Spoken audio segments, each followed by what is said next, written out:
안녕하세요. 저는 결혼 2년 차 30대 후반 여자입니다.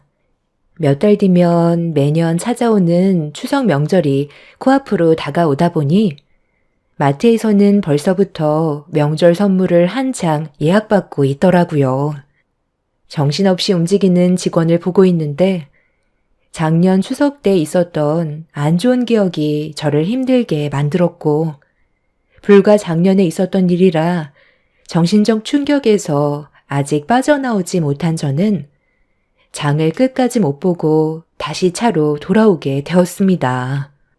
저를 걱정한 남편은 이미 끝난 일이라고 진정시켜 주었지만 그때의 기억이 머릿속에 떠오를 때면 눈물이 앞을 가릴 정도로 너무 힘이 들었어요. 작년 추석 처음 명절 때 걱정과 기대를 가지고 시댁을 가게 되었는데 이미 저보다 먼저 도착해 있던 두 형님을 보고 반갑게 인사를 했지만 분위기가 상당히 안 좋아 무슨 이유 때문인지 몰랐던 저는 상황 파악을 하기 위해 형님들 표정을 살폈고 왜 저에게 날카로운 시선을 보내는 건지 알 수 없었던 저는 조심스럽게 둘째 형님한테 제가 실수한 게 있는지 물어봤었어요.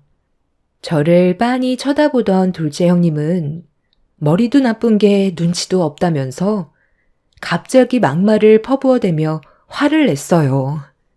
당황해서 아무 말도 못하고 있자 큰 형님이 자리에서 일어나더니 주방으로 들어갔고 둘째 형님이 서둘러 뒤따라 들어가자 저도 눈치를 보면서 들어갔는데 큰 형님이 손으로 가리키고 있는 곳을 보는 순간 입을 다물지 못했어요. 상당히 많은 명절 음식 재료가 쌓여 있었고 큰형님은 저를 보더니 할 일이 많다면서 오자마자 앞치마를 던졌습니다. 그때 당시 남편은 시댁에 오자마자 아주버님들이 어디로 데려갔어요. 그리고 시부모님은 지방 출타 중이라 저녁을 먹기 전에 올 거라는 말을 둘째 형님한테 들을 수 있었습니다. 동서가 결혼한 지 얼마 되지 않아서 아직 감이 안 잡히나 본데 매번 명절 때마다 항상 이 정도 양은 기본적으로 하거든. 이 동네 특성상 서로 음식을 돌려먹는 관습이 있어서 우리도 많이 준비해야 되니까 서둘러 움직이는 게 좋을 거야. 이번 명절이 첫날이니까 동서는 송편을 빚으면 되겠어. 한 3,000개쯤 하면 동네 분들과 나눠 먹고 우리 가족들도 충분히 나눠 가질 수 있으니까 내가 말한 것보다 최대한 많이 준비해줘. 우리는 오늘 먹을 저녁 준비를 할 건데 불만 없지? 송편 빚는 거 어렵지 않잖아. 나는 이 집 며느리로 처음 들어왔을 때 동서보다 더 심했었어. 별거 아니니까 엄살 떨지 말고 내가 시키는 대로 톤 달지 말고 해. 오자마자 기강을 바로 잡아야 집안의 체계가 잡히는 거니까 막내로 들어왔으면 당연히 해야 되겠지? 내 말이 곧 법이라는 걸 잊지 마. 여긴 또 다른 사회라고. 형님 말만 잘 들으면 별 문제는 없겠지만 괜히 눈에 거슬리는 행동을 한다면 앞으로 피곤해지는 일들이 상당히 많아질 거야. 그러니까 이왕 하는 거 웃으면서 하는 게 좋겠지?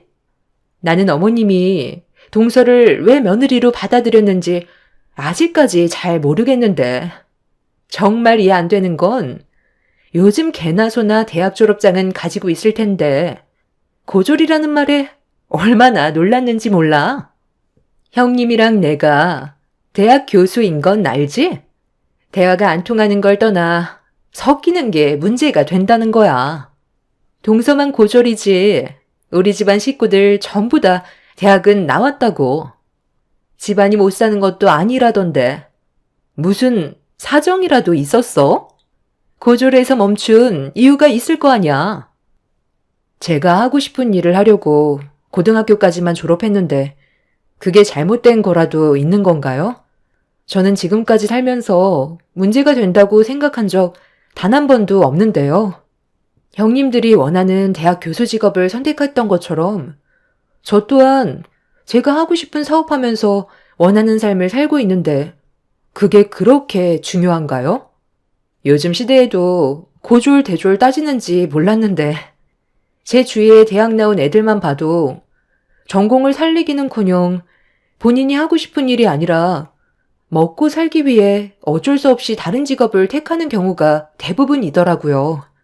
하지만 저는 고등학교 졸업하자마자 제가 원하는 사업을 했고 대학 나온 애들보다 안정적으로 자리 잡아 잘 살면 그걸로 된 거 아닌가요? 형님들은 결혼 후 저를 어떻게 해서든 잡아먹으려고 이를 갈고 있었어요. 사회 경험이 많았던 저로선 형님들이 하는 행동을 보고 딱 알 수 있었죠. 송편을 3,000개나 만들라고 할 때부터 말이 안 되는 거였어요. 곧 저녁 준비를 해야 되는데 저 혼자 그 많은 양을 만든다는 건 무리가 있었고 제가 어떤 반응을 보일지 떠보려고 일부러 무리한 요구를 한다는 걸 알 수 있었습니다. 저는 더 이상 대학 교수인 형님들과 대화조차 섞고 싶지 않아 아무 말 없이 송편을 빚고 있었어요. 솔직히 까놓고 보면 시댁 집안에서 제가 제일 능력 좋고 훨씬 많은 돈을 벌고 있는데 형님들이 대학 운운하면서 무시하는 게 어이가 없었습니다. 잘난 사람일수록 오히려 숨기기 마련이지 잘난 척하는 사람들 보면 딱 거기까지밖에 없더라고요. 그렇다고 부러운 삶을 살고 있는 것도 아니죠. 형님들도 저보다 능력은 없는데 내세울 게 교수라는 직업 하나로 지식이 좀 많다는 걸 어필하고 싶어서 그런가 보다 생각하며 그런 행동들이 어쩔 때 보면 철없어 보여서 상대를 하지 않으려 했어요. 그런데 굽신거리면서 형님들한테 먼저 기어들어가지 않는 제가 마음에 안 들었던 형님들은 묵묵히 일하고 있는 저를 또다시 건들기 시작했어요. 송편 빚는 걸 어렸을 적 부모님과 잠깐 해본 이후 처음이라 이쁘게 만들지 못하고 있었는데 그걸 그냥 지나치지 못한 형님들은 또다시 저에게 말을 붙여왔고 제가 무시하면서 송편만 빚고 있자 기분이 상했는지 자기들 말 무시하냐면서 힘들게 만들어 올려놓은 송편 쟁반을 엎어버렸어요. 동서, 지금 내 말 무시하는 거야? 내가 방금 뭐라고 그랬어? 좀 더 신경 써서 만들라고 했잖아. 내 말이 안 이꼽게 들렸니? 나랑 한번 해보자는 거야? 송편 좀 제대로 만들라고 했던 게 그렇게 마음에 안 들었어? 그리고 왜 아까부터 계속 내 말을 무시하는 건데? 동서가 밖에서 잘 나가는 거? 여기선 아무 쓰잘모리 없어. 내 말을 안 들으면 앞으로 남은 인생이 힘들어질 뿐이라고. 좀 전에도 내가 분명 좋게 얘기했었는데 벌써 까먹은 거야? 붕어 대가리니? 고졸이라서 뒤돌면 까먹는 거냐고. 벙어리도 아니면서 왜 아무 말도 못해? 동서는 오늘 2층 보조주방에서 송편 3,000개 전부 다 만들지 못하면 내려올 생각 조금도 하지 마. 그러니까 알아서 기는 게 앞으로 생활하는데 편하다고 했잖아. 왜 이렇게 말귀를 못 알아들어? 고생을 사서 하는 거 보니 동서도 참 답답하다. 아까부터 고졸고졸 하는데 그러는 교수님들은 뭐 얼마나 잘났다고 지금 저를 무시하는 거죠? 제가 이 집안 막내 며느리로 들어왔어도 이런 식으로 저한테 함부로 대하는 건 문제가 있다고 생각하는데요. 왜 그러는지 충분히 이해하고 있으니까 그만해요. 제가 형님들 대우를 안 해줬나요? 시키는 거 묵묵히 하고 있고 물어보는 질문 외엔 조심하려고 입도 뻥끗 안 하고 있는데 뭐가 그리 마음에 안 들어서 저를 막대하는 건데요? 저 감당할 수 있겠어요? 제 말이 끝남과 동시에 첫째 형님은 옆에 있던 소쿠리로 갑자기 제 머리를 내리쳤어요. 형님이 하는 말에 불만을 가졌다며 화를 가라앉히지 못하고 있었고, 저는 첫째 형님한테 머리를 한 대 맞고 어이가 없어서 헛웃음까지 나왔습니다. 아무리 생각해봐도 이건 정말 아닌 것 같았거든요. 결혼하고 나서 첫 명절이었고 모든 것들이 어색한 건 당연한데 고졸이라는 이유 하나로 저를 막대하는 형님들의 행동들 때문에 속에서 화가 끓고 있었습니다. 곧 저녁 식사 시간이고 시부모님이 들어올 시간이라 더 큰 일을 만들고 싶지 않아 송편 빚는 재료를 가지고 아무 말 없이 2층 보조 주방으로 올라갔어요. 송편을 3,000개 만들 생각은 애초부터 없었고 그날 하루 한 끼 먹을 양만큼만 만들어둘 생각이었습니다. 그냥 무시하고 싶었어요. 사업 때문에 많이 피곤한 상태라 형님들과 섞이고 싶지 않았습니다. 소쿠리로 제 머리를 내려친 건 나중에 명절이 끝나고 죄를 물을 생각이었고 저에게 첫 명절인 만큼 최대한 좋게 끝내고 싶었어요. 하지만 이건 오로지 제 생각이었을 뿐 두 형님들은 그날 나를 잡은 건지 저를 뒤따라와 집안이 떠나갈 정도로 소리를 지르면서 고졸 주제에 자기를 무시한다며 골프채를 들고 올라왔어요. 야, 너는 내 말이 우습니? 나이도 한참 어린 게 어디서 지금 불만 섞인 표정으로 집안 분위기를 망치고 있어? 내가 아까 뭐라고 그랬어? 내 말이 곧 법이라고 했는데 네가 감히 나를 무시하고 자리에서 먼저 일어나? 그래도 첫 명절이라 긴장을 많이 했을까봐 좋게 대해주려 했는데 동서 태도를 봤을 땐 말로 하는 것보단 매로 해결을 해야 될 것 같네. 못 배웠으면 맞아서라도 배워야지. 오늘 바로 잡지 않으면 앞으로가 상당히 힘들어질 것 같거든. 그래서 지금 들고 있는 골프채로 뭘 어떻게 하려고요? 저한테 휘두르게요? 아니, 대학 교수라는 사람이 생각이 그렇게 없어요?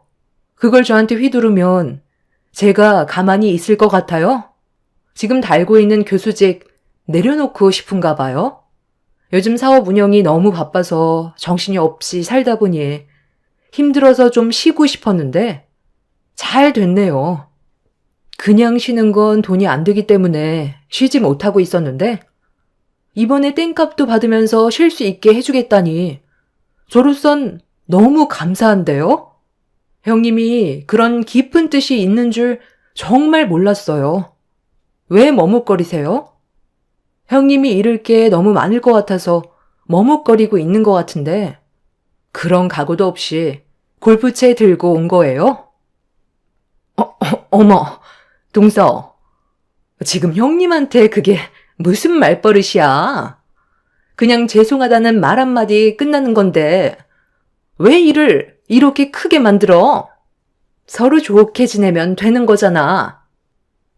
참 웃긴 게 한국 문화는 이게 잘못됐어요.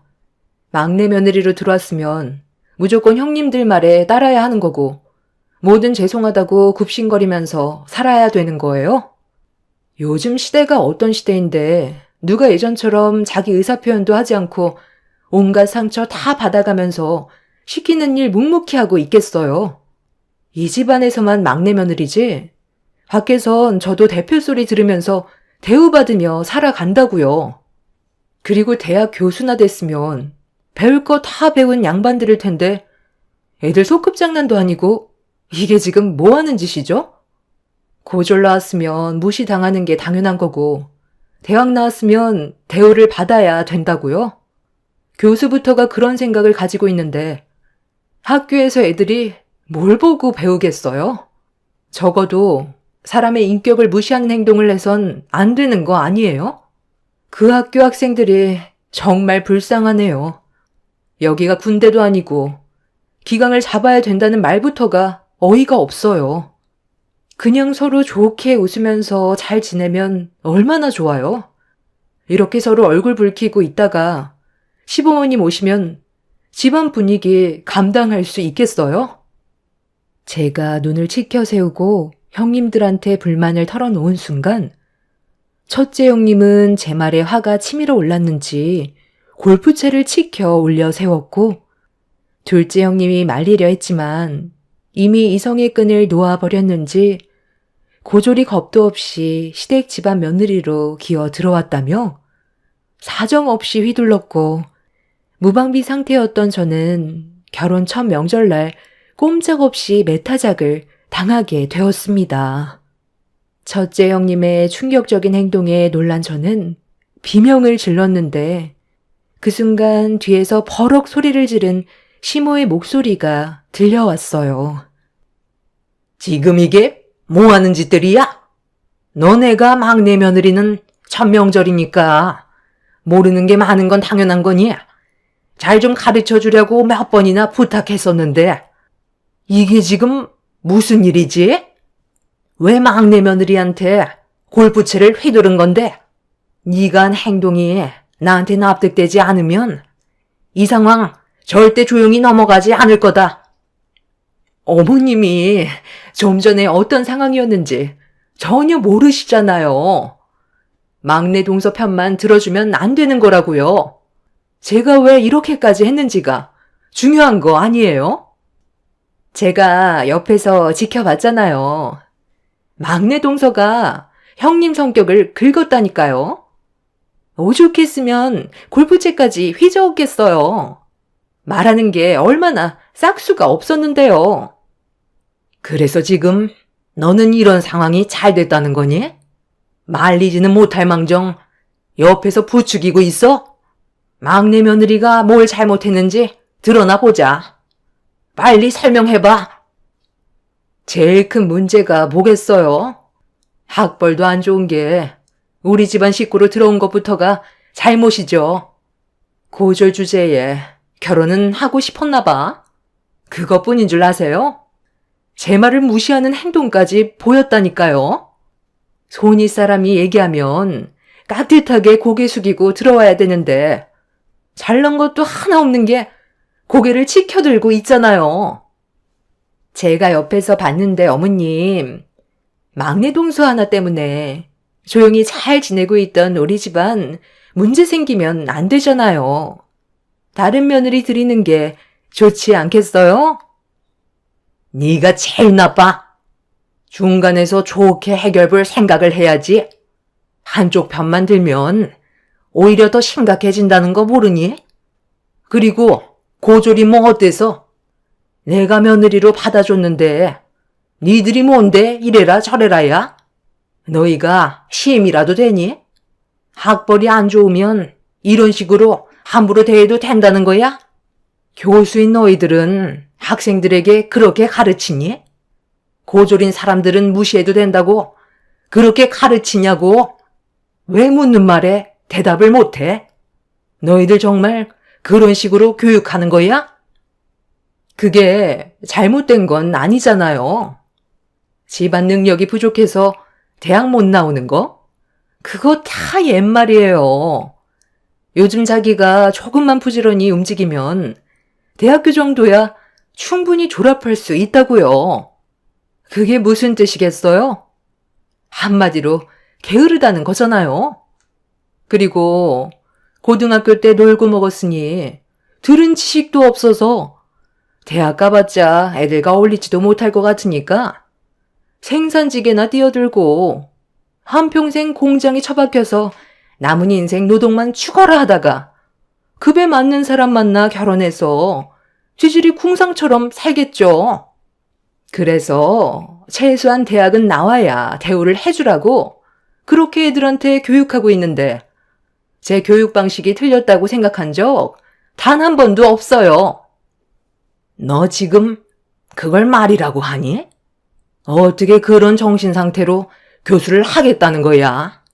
네가 생각하는 그런 기준으로 애들을 주입시키면 얼마나 안 좋은 영향을 끼친다는 거 몰라? 개개인마다 사람들이 생각하는 모든 것들이 다르고 여러 가지 상황들이 있는 건데 너부터가 사고방식이 잘못됐는데 교육받는 학생들이 제대로 성장할 수 있겠어? 그렇게 따지면 너는 뭘 얼마나 대단한데? 대학 교수인 거 말고 뭘 내밀 수 있냐는 거야?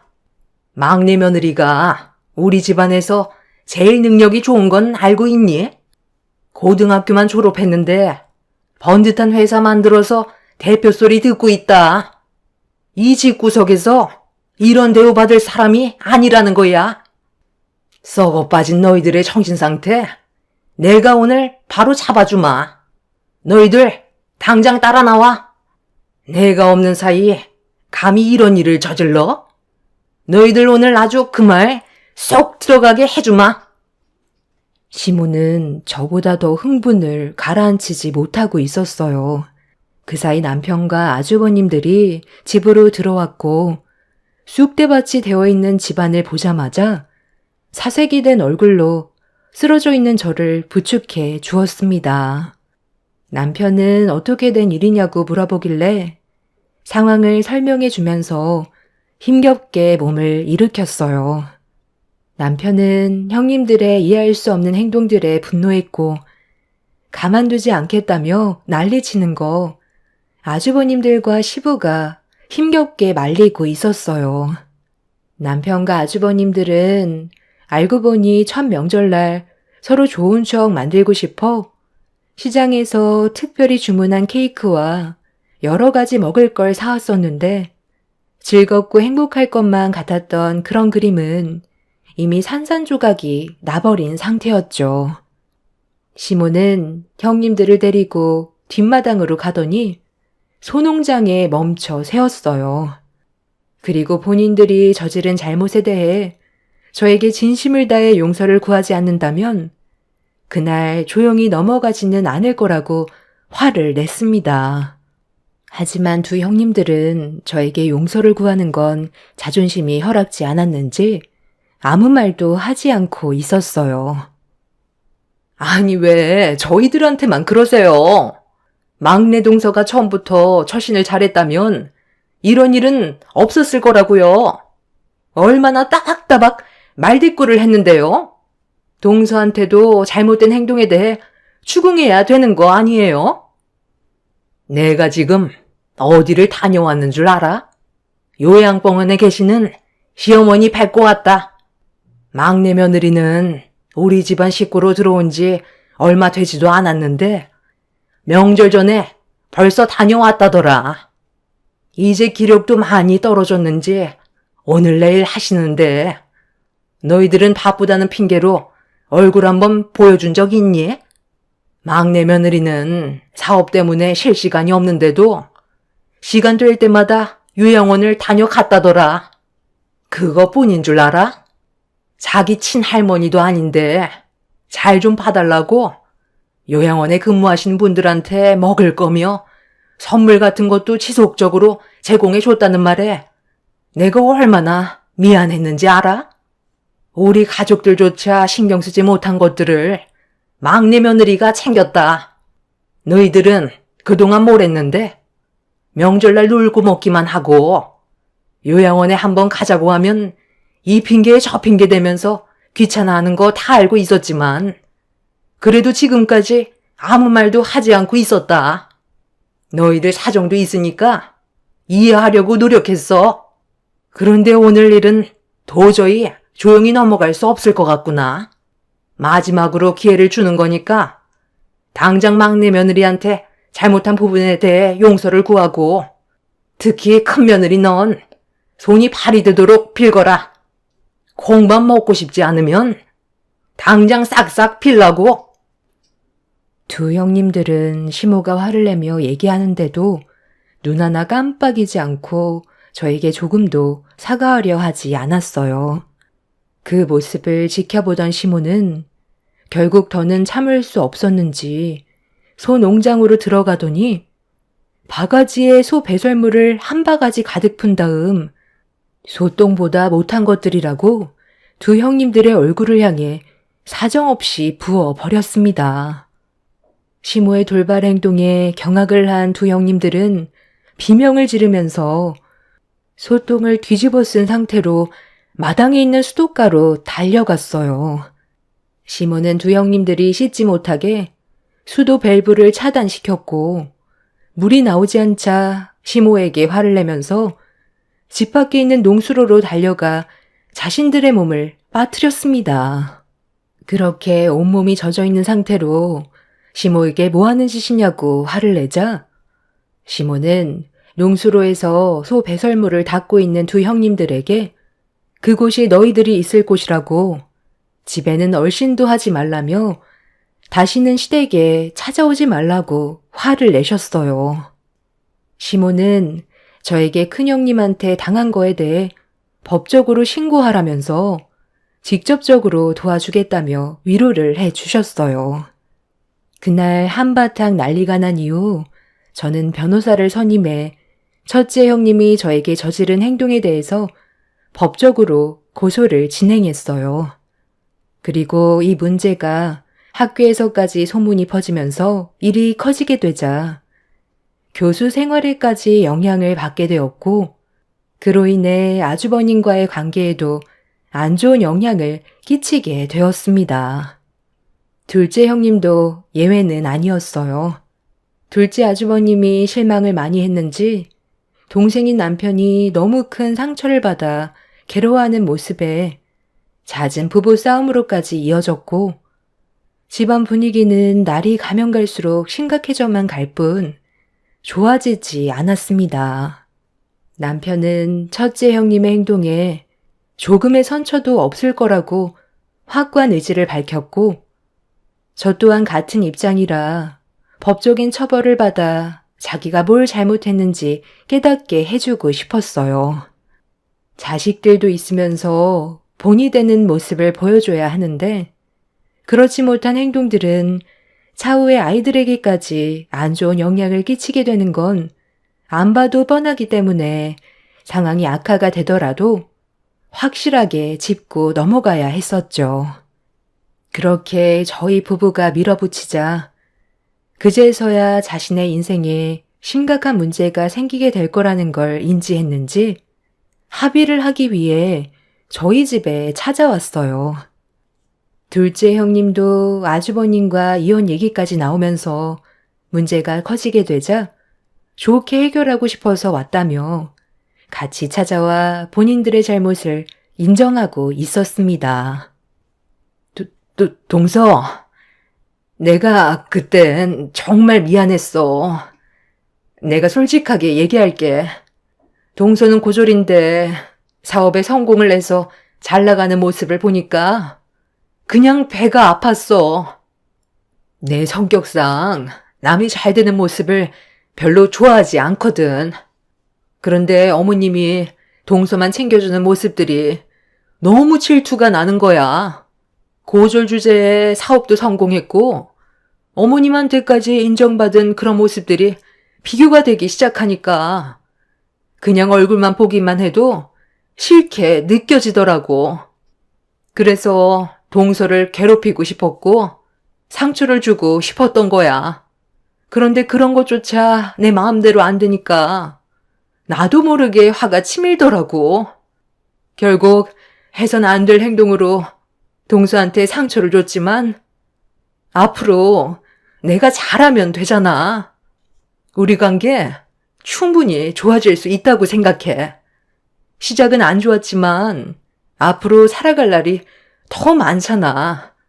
그러니까 한 번만 용서해주면 안 되겠어? 나 대학 교수야.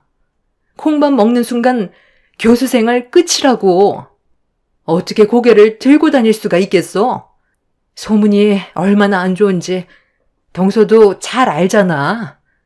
동서는 마음도 넓고 배려심도 많으니까 한 번만 기회를 주면 안 될까? 내가 어떻게 하면 믿어줄래? 원하는 거 말만 해. 동서가 시키는 거 다 할게. 평생 등 돌리고 살 건 아니잖아. 그래, 동서. 좋은 게 좋은 거라고. 사람은 누구나 실수할 수 있는 건데 이번 일 딱 한 번만 눈 감아주면 신경에 거슬리는 행동 절대 안 할게. 나 이러다 정말 이혼하게 생겼어. 우리 애들은 어떡하라고? 엄마 없는 아이 만들 거야? 나도 동서가 잘 나가는 모습이 샘나서 그랬던 거지. 별다른 뜻은 없었다고. 두 형님들은 저희 집에 찾아와 좋게 해결 보길 간절히 원했지만 제가 받은 상처가 너무 컸던 터라 그 자리에서 형님들의 잘못을 덮어주기란 힘이 들었어요. 그리고 남편이 워낙 심각하게 나와서 좋게 해결 볼 수 있는 상황은 아니었죠. 거기에다가 저희 부부만 이 문제에 개입이 되어 있는 게 아닌 시부모님도 화가 많이 나신 상태라 단시간에 모든 게 정리가 될 수는 없었어요. 제 결정이 제일 큰 부분을 차지하겠지만 한 번 받은 상처는 쉽게 아물지 않았습니다. 샤워할 때 보면 몸에 남아있는 그때의 상처들이 저를 정신적으로 너무 힘들게 만들었거든요. 결국 첫째 형님은 예정대로 고소를 진행하게 되었고 둘째 형님은 아주버님한테 이혼만큼은 절대 안 된다고 매달려서 현재 벌거 중에 있습니다. 첫째 형님은 현재 징역 1년 6개월을 선고받았어요. 그때 당시 몰랐었는데 제 몸에 새 생명이 자라고 있다는 걸 뒤늦게 알 수 있었고 이 사실을 알게 된 이후 첫째 형님의 형 집행이 더 길게 나오게 되었죠. 큰 아주버님도 정신적인 충격이 상당했는지 현재 이혼을 준비하고 있습니다. 아이들한테도 좋은 영향을 끼치지 못할 것 같아 이혼하는 쪽으로 거의 기울게 된 것 같아요. 아마 출소하면 바로 서류에 도장 찍고 갈라설 것 같네요. 이제 얼마 남지 않은 추석 연휴 어떻게 보내야 할지 모르겠어요. 시댁에 가면 작년에 있었던 일들이 떠올라 많이 힘들까봐 고민 중에 있습니다. 아직 2달 남았으니 좀 더 생각해 보려고요. 지금은 태어난 지 얼마 안 된 건강한 제 아들한테만 신경 쓰려 합니다. 시간이 지나면 제 아픈 기억들도 머릿속에서 어느 정도 정리가 되겠죠. 다 똑같은 사람인데 학벌이나 집안 문제로 차별하는 그런 일은 더 이상 없었으면 좋겠어요. 여러분들의 가정에는 서로 배려하고 아끼면서 행복한 가정을 유지하셨으면 좋겠습니다. 제 사연 들어주셔서 감사합니다. 안녕하세요. 저는 태어난 지 3달밖에 안 된 아들 하나 키우고 있는 30대 후반 여자입니다. 현재 눈앞에 펼쳐진 현실들을 어떻게 감당해야 될지 몰라 사연을 신청하게 되었습니다. 남편이 세상을 떠난 지 벌써 3개월이 지났지만 아직까지도 제 곁을 떠났다는 게 믿어지지가 않아 정신과 치료까지 받고 있는 상태입니다. 불과 3달 전에 남편은 출산하던 날 산부인과로 급하게 오다가 세상을 떠났어요. 아이가 세상 밖으로 나오고 있는데 남편의 사고 소식을 들었을 때 너무 큰 충격을 받아 정신을 잃게 된 이후 눈을 떴을 때 아이는 이미 수술로 출산이 된 상태였어요. 온몸에 힘이 없는 상태에서 흐느끼는 소리에 고개를 돌려보니 제 옆에서 시모가 눈물을 흘리고 있었습니다. 그리고 저와 눈이 마주친 시모는 불쌍해서 어떡하냐고 오열을 하셨고 도저히 믿을 수 없는 사실에 저 또한 눈물이 멈추지 않았어요. 출산으로 인해 온몸이 말을 듣지 않아 남편한테 가지도 못한 채 누워만 있는 제가 너무 싫었어요. 아침에 저를 병원에 데려다 주고 출근할 때 금방 용무만 끝내고 오겠다던 남편은 2번 다시 오지 못할 곳으로 떠났고 더 이상 제 곁에 있어주지 않았습니다. 시모는 남편의 장례를 치러야 해서 가봐야 할 것 같다며 대신 형님이 와줄 거라고 자리에서 일어나 장례식장으로 가셨어요.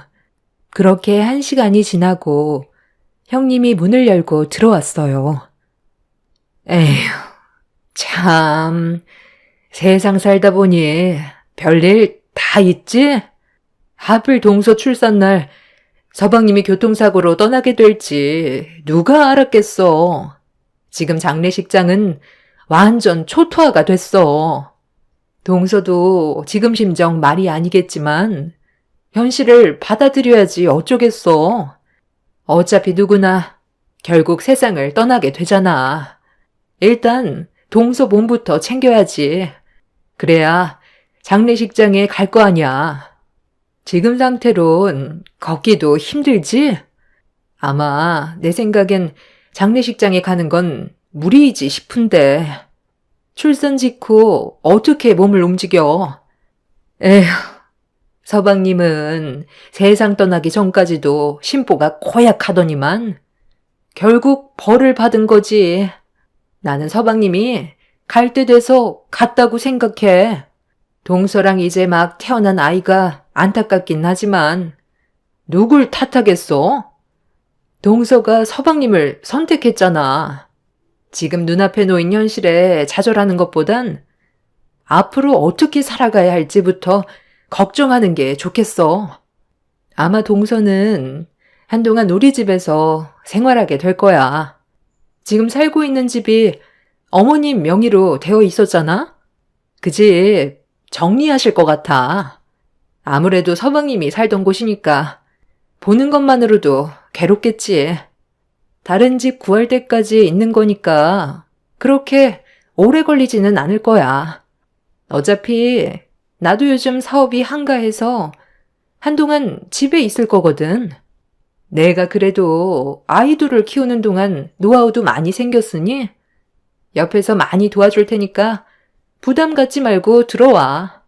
살면 어떻게든 다 사라져. 지금이야 힘들지. 시간이 다 해결해 준다니까. 형님은 저를 진심으로 걱정해 주는 거예요? 아니면 지금 이 상황을 즐기고 있는 거예요? 제가 봤을 때 형님은 그이가 세상 떠난 걸 아주 통쾌해하고 있는 것 같은데요. 이 상황에 제 앞에서 핸드폰으로 영화 틀어놓고 분식 가지고 와서 먹고 있는 형님의 행동이 저에게 전혀 위로가 되지 않아요. 그만 나가주시겠어요? 어머, 동서. 아니, 무슨 말을 그렇게 섭섭하게 해? 사람이 세상을 떠났는데 기분 좋은 사람이 어디 있어? 당연히 가슴이 아프지만 나도 좀 살아야 할 거 아니야. 동서가 여기 있어서 상황이 어떻게 돌아가고 있는지 모르는 것 같은데 내가 장례식장 알아보고 뒤처리까지 다 끝낸 다음 와서 아직 한 끼도 못 먹었어. 심적으로 많이 힘든 거 잠깐이나마 풀어보려고 영화 한 편 보면서 분식 먹는 건데 이게 싫다고 한다면 나야말로 섭섭하지. 서방님 장례식장 준비해준 게 나라니까. 형님은 되려 저에게 서운하다면서 기분 나쁘다는 표정으로 노려보고 있었어요. 저를 위로해주는 말을 하기보다 되려 상처되는 말만 했으면서 제가 잘못을 했다는 것 마냥 화를 내더니 자리에서 먹던 음식들을 정리하고 빠르게 일어나 밖으로 나가 버렸습니다. 출산 직후라 몸도 움직일 수 없는 상황인 거 뻔히 알면서 제 속을 긁어놓는 형님의 생각 없는 행동들이 너무 화가 났어요. 출산할 때 아이가 워낙 우량아로 태어나 아랫부분을 많이 째는 바람에 걷는 것조차 힘든 현재의 상황을 어떻게 헤쳐나가야 할지 몰라 답답하기만 했었습니다. 결국 그날 저는 형님이 나간 뒤로 저 혼자 산후조리실에 있었고 다음날 아침에 아주버님이 휠체어를 가지고 들어왔어요. 남편 얼굴 봐야 하지 않겠냐며 저를 부축해 주었고 그렇게 도움을 받아 장례식장에 갈 수 있었습니다. 장례식장에 도착을 하니 시부모님은 눈물을 흘리고 계셨고 눈앞에 보이는 남편의 영정사진을 보는 순간 저 또한 엄청난 충격으로 다가와 참을 수 없는 눈물에 오열을 했어요. 제가 남편과 결혼을 했을 때 상상했던 그림과는 전혀 다른 전개로 흘러가 마음이 무너져 내렸어요. 그래도 아주버님의 도움을 받아 남편의 장례식에 참석할 수 있다는 것만도 다행이라고 생각했었습니다. 저는 휠체어에 오래 앉아 있을 수가 없다 보니 시모의 도움을 받아 휴게실에 들어가 잠깐 누워 있었지만 산후조리실에 아이를 두고 왔었기 때문에 오래 있을 수가 없었어요. 그래서 또다시 산후조리실로 돌아가야 해서 천천히 몸을 일으켰어요. 좀 더 누워있지. 왜 벌써 가려고? 나도 힘들지만 너도 지금 눈앞에 펼쳐진 현실이 믿어지지가 않겠지.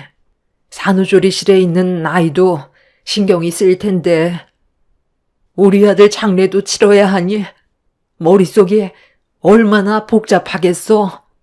지금의 몸으로 여기까지 온 것만도 엄청 대단한 거야. 여기는 우리가 알아서 할 테니까 너는 아이랑 너만 신경 써라.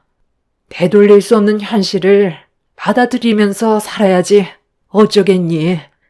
정신적 충격이 상당하겠지만 그래도 우리가 가족이니까 딴 생각하지 말고 내 옆에 붙어 있거라. 지금 살고 있는 집은 우리 집과 너무 멀고 혼자 지내는 거 외로우니까 정리하기로 했거든. 큰며느리한테 대충 들었지?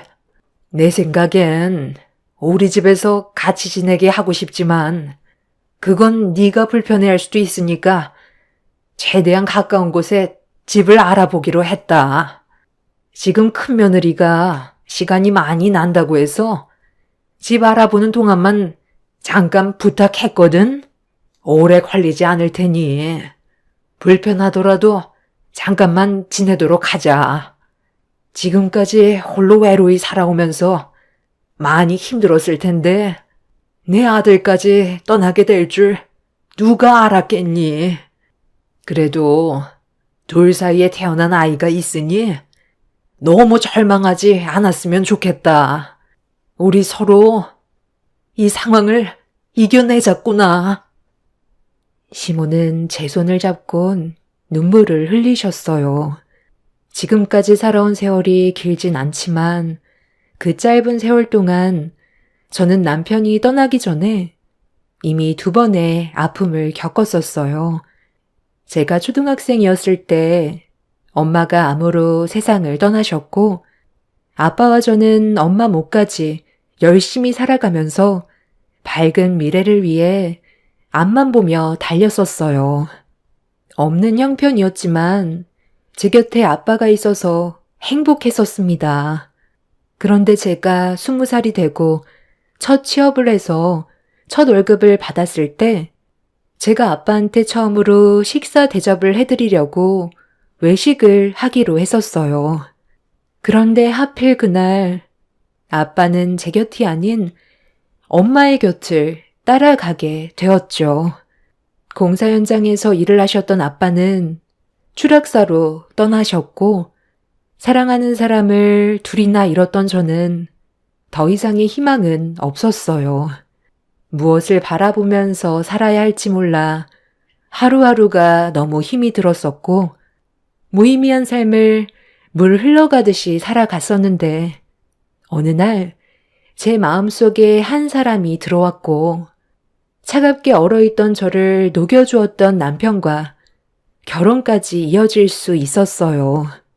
과거의 아픔들을 전부 잊어버릴 수 있을 만큼 남편은 저에게 정말 많은 것들을 주었었는데 제 인생에서 사랑하는 사람을 셋이나 떠나보내게 되니 정신이 온전하지 못한 건 당연했었습니다.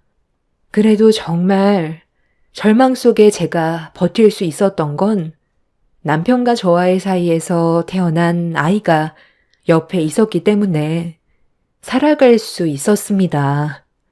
시모는 저에게 장례식장에 더는 오지 않아도 된다며 출산 직후의 몸이라 더 큰 문제라도 생길까봐 걱정을 하셨지만 남편의 장례를 끝까지 함께하고 싶었어요. 그래서 아주버님의 도움을 받아 산후조리실을 왔다 갔다 하면서 자리를 지켰고 그렇게 남편의 장례를 힘겹게 끝낼 수 있었지만 계속해서 움직여서 그런지 상처 부분의 회복 속도가 더뎌서 일주일 정도 산후조리실을 더 이용했어요.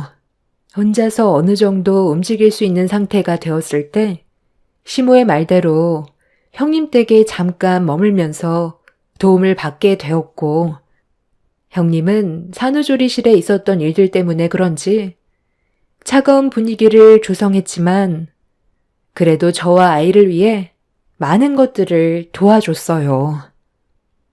같이 생활하는 게 좀 불편해도 며칠만 참아라. 우리 집 근처로 집을 구하긴 했는데 리모델링을 좀 하고 이삿짐이 들어와야 할 것 같아 손을 좀 보고 있거든. 그리 오래 걸리지는 않을 것 같으니 큰며느리니가 작은 애 좀 잘 챙겨주면 좋겠다. 서로 어려울 때 도와야 가족 아니겠니? 그래서 제가 지금 이렇게 희생하고 있잖아요. 요즘 들어 밤낮 가리지 않고 울어대서 얼마나 힘든데요.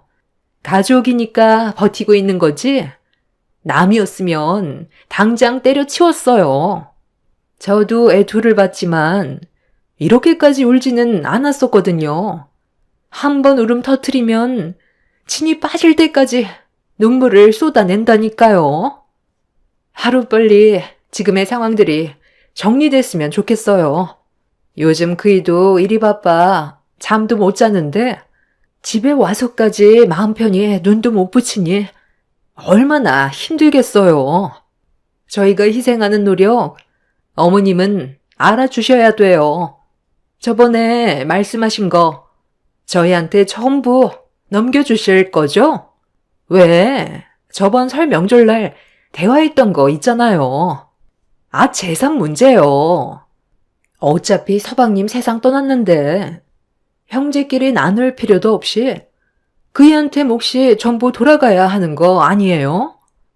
이왕 주실 생각이면 하루빨리 정리해서 주시면 안 될까요? 저희 애들도 점점 커가고 방이 3개라 애들이 불편해해서 방 4개짜리로 이사가야 될 것 같아요. 그리고 그이가 출퇴근하는 거리도 멀어서 최대한 가까운 곳에 자리를 잡고 싶은데 서울 집값이 만만치 않잖아요. 원래 둘이 나눠야 될 몫 서방님이 떠났으니 저희가 다 가져가는 게 맞잖아요. 동서는 어차피 어머님이 끼고 살 테니까 돈 걱정 없이 살 수 있잖아요. 그이가 검사인데 이런 집에서 살고 있는 걸 알면 사람들이 그 사람을 얼마나 무시하겠어요. 그래서 지금 내 2 아들에게 나눠주려고 했던 재산을 큰아들한테 전부 다 주라는 얘기니? 아휴, 그건 좀 더 생각을 해봐야 될 것 같은데 나는 갓 태어난 우리 손자한테 작은 아들이 가져가야 했던 재산을 넘겨줄 생각을 하고 있었거든. 너희 시아버지도 나랑 같은 생각이고 그리고 작은 며느리가 우리 집 근처에서 자리를 잡게 되겠지만 그렇다고 작은 아들한테 줄 재산을 큰 아들한테 전부 준다는 건 좀 무리한 부탁 같구나. 그건 좀 진지하게 생각해 볼 필요가 있지 않을까? 지금 당장 정할 순 없지. 너희들은 돈 걱정 없이 잘 살고 있는데 그렇게 많은 욕심을 부려서 뭐해? 내가 주려던 재산은 노후 자금 빼고 적당한 선에서 나눠줄 생각이었다. 너무 서운하게 생각하지 말고 아직 서로 대화할 시간은 많이 있으니까 좀 더 기다려 보거라. 돈 문제로 얼굴 붉히는 게 제일 안 좋은 거 알고 있지? 어머님, 정말 너무하세요. 제가 이렇게까지 말씀드리는 이유가 뭔지 정말 몰라서 그러는 거예요? 곧 동서가 살게 될 그 집, 어머님 명의로 되어 있다곤 하지만 나중에 동서한테 명의 이전해 줄 거잖아요. 어머님 근처 아파트 집값이 평균 15억이 넘어가는데 그걸 아무런 대가 없이 그냥 준다면 제가 얼마나 서운하겠어요. 서방님 세상 떠나기 전에도 항상 차별하셨잖아요. 그이는 장남이니까 가진 거 없는 동생을 챙겨야 되는 게 맞는 거라면서 금전적인 도움 훨씬 많이 주셨잖아요. 너희들이야. 우리들 도움 없이도 잘 해결해 나갔었고 도와달라는 말도 하지 않았으니까 가만히 있었던 거지. 너희들도 도움이 필요할 땐 내가 모른 척 했었겠니? 작은 며느리 얘가 얼마나 불쌍한지 너도 알면서 그런 말이 나오니? 부모 두 분 다 세상을 여의고 평생 함께할 줄 알았던 자기 남편까지 떠나보냈다. 의지할 수 있는 곳이라곤 이제 막 세상 밖으로 나온 아이와 우리 가족뿐인데 네가 좀 이해하고 배려해주면 안 되는 거야? 그렇게 속이 뒤집어질 정도로 싫은 거니? 지금 우리 집에서 신세 지고 있는 것도 짜증나 죽겠는데 어머님이 부탁하셔서 어쩔 수 없이 도와주고 있는 거예요. 제 시간 뺏기고 있는데 그럼 기분이 좋겠어요? 형님은 재산 문제 때문에 시모와 한바탕 하게 되었고 중간에 껴있는 저는 형님의 거침없이 뱉어대는 말들 때문에 너무 당황스러웠어요. 서로 최대한 좋게 풀어나갈 수 있는 건데 오로지 자신의 이익만 생각하는 형님의 태도에 시모는 난처해하고 있었습니다.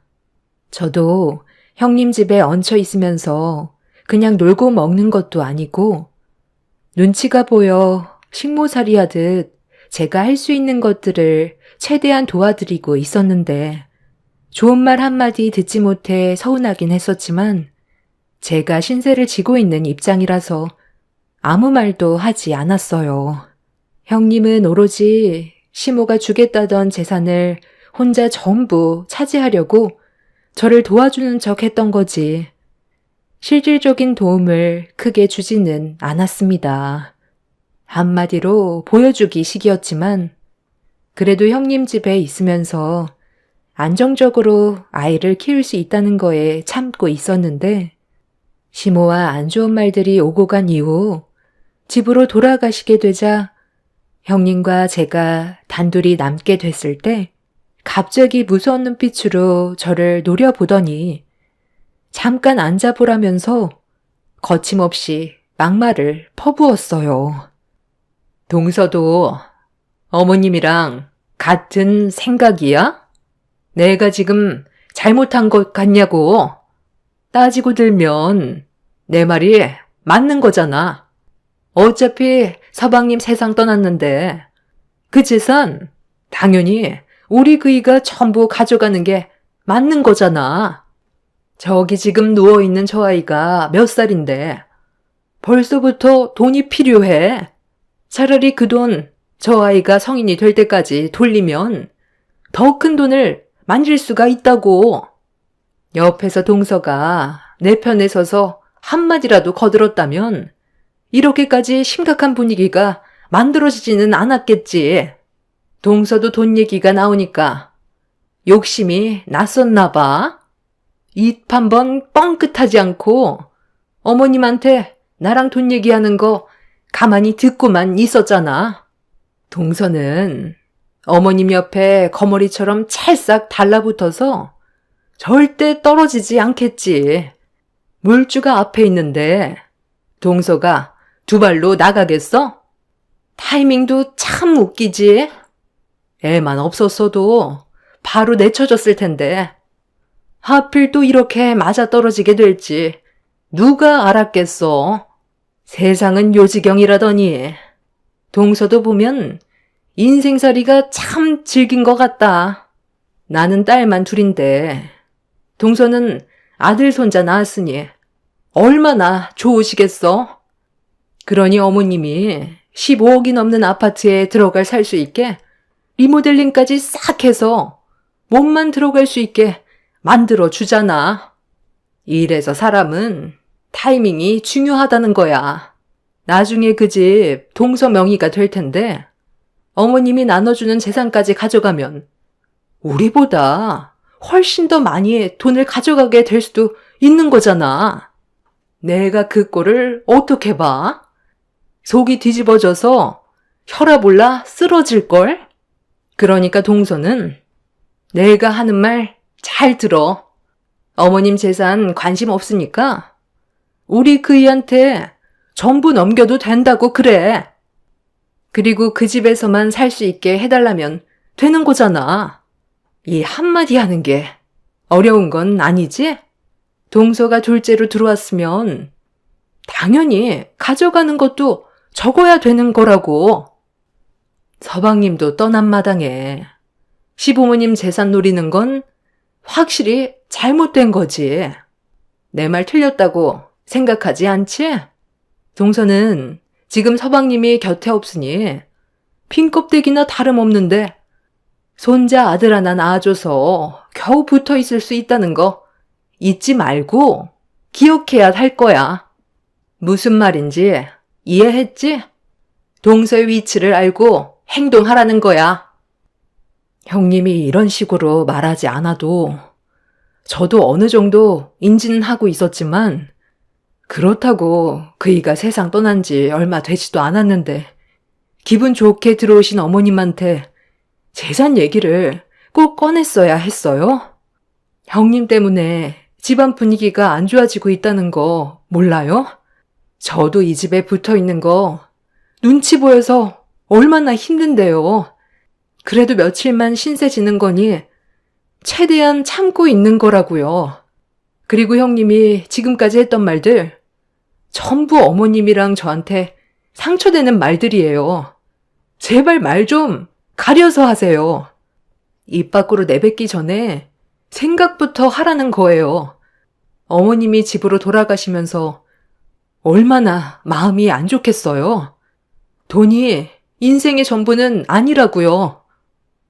동서가 어머님이 떠주는 밥만 먹다 보니까 아주 배가 터질 정도로 불렀지? 돈이 인생의 전부가 아니라고? 밥숟갈 뜨기 힘들 정도로 상황을 힘들게 만들어줄까? 과연 그때도 동서가 지금처럼 말을 할 수 있을 것 같아? 가진 것도 없는 집안, 능력도 없었으면서 서방님 하나 잘 만나서 인생 꽃길 걷게 된 주제에 어디서 혼자 고귀한 척 입을 털고 있어? 내가 이런 말까진 안 하려 했는데 동서 자체가 문제인 거 몰라? 동서가 태어나면서부터 집안에 불행이 찾아왔고 두 부모가 세상을 떠나게 된 거야. 부정하려 해도 인정할 수밖에 없는 게 왜인 줄 알아? 동서 옆에 있던 서방님도 세상을 떠났으니까. 그 다음은 또 누가 될까? 저기 세상 모르고 자고 있는 저 아이가 다음 타자가 될까? 아니면 동서를 딸처럼 아껴주는 어머님이 다음 타자로 세상을 떠날까? 정말 궁금하지 않아? 동서 자체가 불행을 끌고 다니는 사람이라는 거 나는 알겠는데 본인은 지금까지 인지를 못하고 있었나 봐. 아휴, 앞으로 조심해야 되겠다. 내가 될 수도 있는 거잖아. 형님은 저에게 온갖 상처되는 막말을 거침없이 꺼내 놓았어요. 너무 큰 충격을 받아서 정신을 차리기 힘들 정도였고 결국 제 두 눈에선 눈물이 흘러내렸어요. 인생을 살면서 사랑하는 사람이 3명이나 제 곁을 떠난 것도 마음이 아픈데 형님의 저를 노려보면서 뱉었던 독설은 제 마음을 후벼 파 놓았습니다. 더는 형님 댁에서 도움받고 싶지 않아 방으로 들어간 뒤 시모에게 전화를 걸었어요. 다음날 시댁으로 가는 게 좋을 것 같다고 진지하게 말씀드렸죠.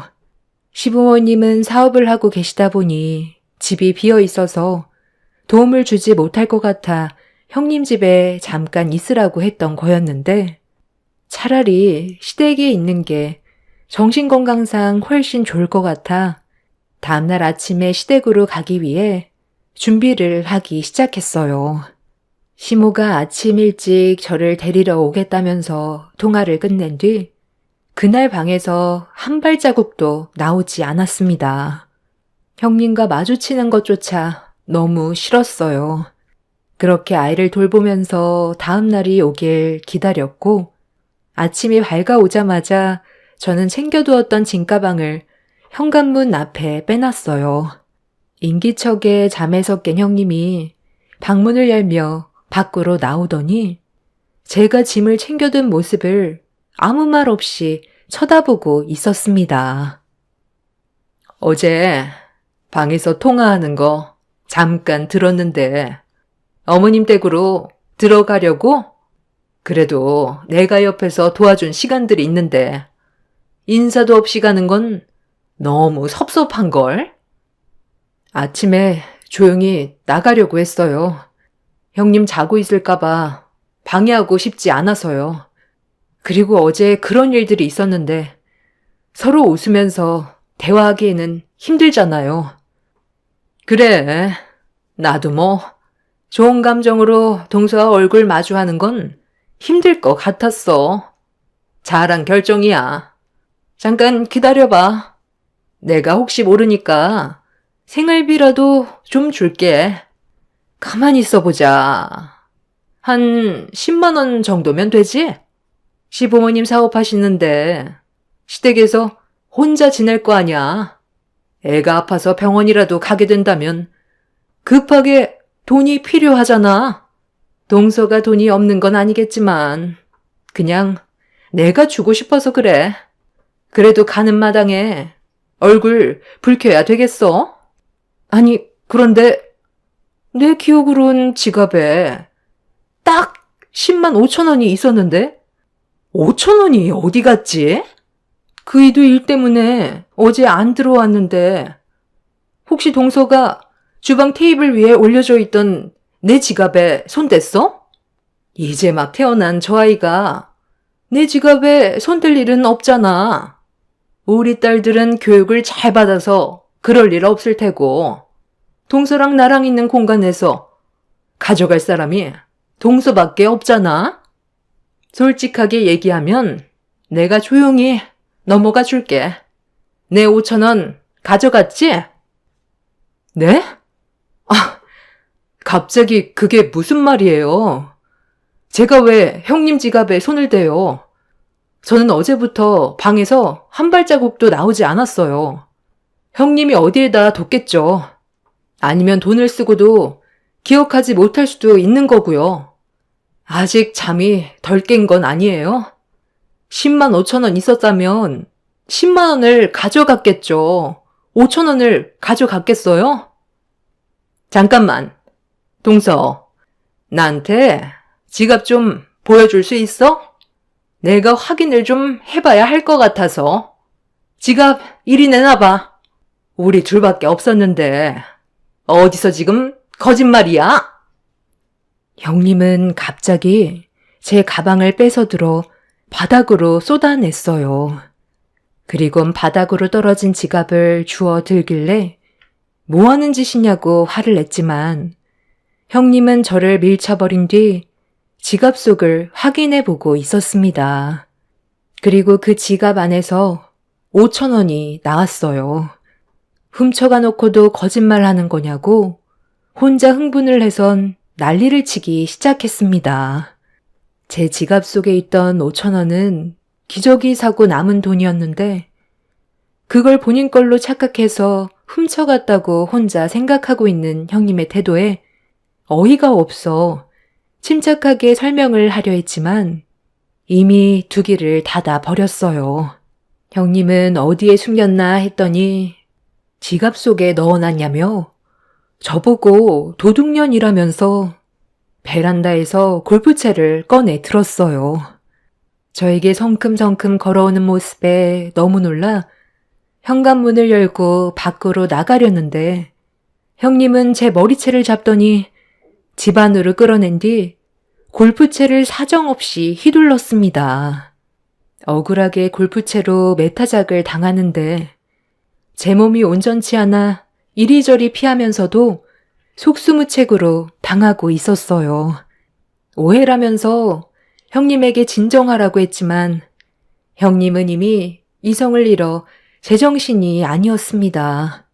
그렇게 울면서 매타작을 당하고 있던 그때 갑자기 현관문 비밀번호 누르는 소리가 들렸고 현관문이 활짝 열리자마자 저와 눈이 마주친 사람은 다름 아닌 아주버님이었어요.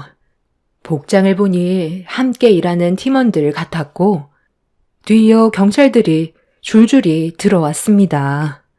형님은 갑작스런 상황에 너무 놀라 다가오는 경찰들에게 골프채를 휘둘렀지만 금세 제압을 당했어요. 형님은 아주버님한테 뭐 하는 짓이냐고 화를 내는데 그 순간 아주버님이 형님의 얼굴에 손을 수차례 올렸습니다. 그리고 뒤이어 뱉은 한마디에 저는 가슴이 철렁 내려앉았어요. 남편이 세상을 떠나게 된 결정적인 요인이 형님한테 있었고 엄청난 사실을 듣게 되었습니다. 그리고 아침에 오기로 하셨던 시모 또한 현관문 앞에서 전혀 알지 못했던 일들을 듣게 되었죠. 아주버님이 남편의 죽음이 단순 사고가 아니라는 걸 느끼고 있었는지 조사를 진행하고 있었는데 남편이 저를 산부인과에 데려다주고 회사로 출근하다가 형님과 만났던 게 CCTV에 찍혀 있었어요. 서로 안 좋은 말들을 주고받았었는지 얼굴을 붉히는 모습을 보게 됐는데 형님이 남편한테 매달려 애원하기 시작했고 남편은 그런 형님을 뿌리친 뒤 차에 올라탔었습니다. 그 모습을 쳐다보던 형님은 누군가에게 전하는 모습이 그대로 찍혀 있었어요. 그리고 회사로 출근하는 남편을 뒤따라가고 있었죠. 형님은 남편의 차를 앞질러 멈춰 세웠고 할 말이 있었는지 갓길에 다시 주차를 했었는데 남편이 형님한테 화를 내며 차에서 내리는 순간 달리던 차에 교통사고가 나게 되었고 형님은 그 자리에서 급하게 벗어난 거였습니다. 그런데 교통사고를 유발했던 차량 운전자가 충격적이게도 형님과 서로 꽤 오랜 기간 만나온 사이였어요. 아주버님 몰래 관계를 이어온 사이였고 조사를 진행하다 보니 그 남자의 통화 이력에 형님과 전한 내역이 확인이 돼서 범행의 목적이 있다는 걸 알게 되어 조사를 진행한 거였는데 아주버님은 그동안 전혀 모르고 있었던 사실을 추가적으로 알게 되었습니다. 형님과 아주버님 사이에서 태어난 딸들이 아주버님의 자식들이 아닌 상간남의 자식이었어요. 그걸 지금까지 전혀 모르고 살아왔던 거였고 이 사실을 남편이 알게 되면서 아주버님한테 모든 사실을 얘기하려 했지만 이 사실을 숨기려 했던 형님은 상간남과 해선 안 될 범행을 저지른 거였어요. 단순 교통사고로 남편이 세상을 떠나게 된 거니 상간남은 처벌 수위가 높지 않게 될 테고 검사인 시숙 밑에서 아이들은 안정적으로 키울 수 있는 환경이 되기 때문에 모든 걸 은폐하려 했지만 아주버님의 끈질긴 수사 끝에 모든 사실이 밝혀지게 되었습니다. 이 모든 진실들을 뒤에서 듣고 있던 시모는 형님의 머리채를 잡아 난리를 쳤고 형님은 결국 자신이 저지른 행동에 대해 전부 시인하면서 사건은 마무리가 되었지만 이런 사실을 여태껏 숨기고 이중생활을 했다는 게 온몸에 소름이 돋았어요. 형님은 현재 법적 처벌을 기다리고 있는 중이고, 아주버님은 남편이 억울하게 세상을 떠나게 된 이 사건을 최대한 무겁게 형벌을 내리기 위해 준비하고 있습니다. 저는 지금도 이런 사실이 믿어지지가 않아요. 한 사람의 잘못된 행동으로 남편이 세상을 떠나게 됐다는 게 너무 마음이 아픕니다. 범행을 저지른 그 인간들이 두 번 다시 세상 밖으로 나오지 않았으면 좋겠어요. 아주버님은 너무 큰 충격 때문인지 형님의 딸들의 얼굴을 못 보고 있습니다. 키운 정이 무섭다고 하지만 친자가 아니라는 사실에 정상적인 생활을 하긴 힘들어하고 있어요. 고의적인 범행이기 때문에 아마 20년 넘는 형을 받을 거라곤 하지만 아이들 문제 때문에 골치를 썩고 있나 봐요. 아무래도 아주버님의 친자가 아니라 돌려보내는 게 맞다고 봅니다. 형님의 바람으로 태어난 딸들은 지금 현재 형님의 부모가 돌보고 있다고 하네요. 그 인간들이 무기징역을 받아서 평생 감옥에서 나오지 않았으면 좋겠어요. 가족 모두가 너무 힘든 시간들을 보내고 있는데 여러분들께서 저희 가족에게 위로의 한마디 해주신다면 큰 힘이 될 것 같습니다. 제 사연 끝까지 청취해 주셔서 정말 감사합니다. 안녕하세요. 저는 40대 중반 여자입니다. 사람은 누구나 잘못은 할 수 있다고 생각합니다. 본인들도 충분히 바로잡을 수 있는 기회가 있다는 걸 알면서도 돌아가지 않으려는 이기적인 행동들 때문에 저는 그 사람들을 도저히 용서할 수가 없었습니다. 결혼 생활한 지 15년 만에 이혼 서류에 도장을 찍을 수 있었고, 현재는 법적으로 아무 상관없는 남이 되어버렸는데, 너무 오랜 기간 참아오는 동안 그 인간들에게 너무 많이 시달려서 그런지 아직까지도 정신이 온전히 회복이 되지 않았습니다. 제가 사연을 신청하게 된 이유는 저희 엄마가 2년 전에 대장암을 진단받았을 때부터 시작이 됐는데요.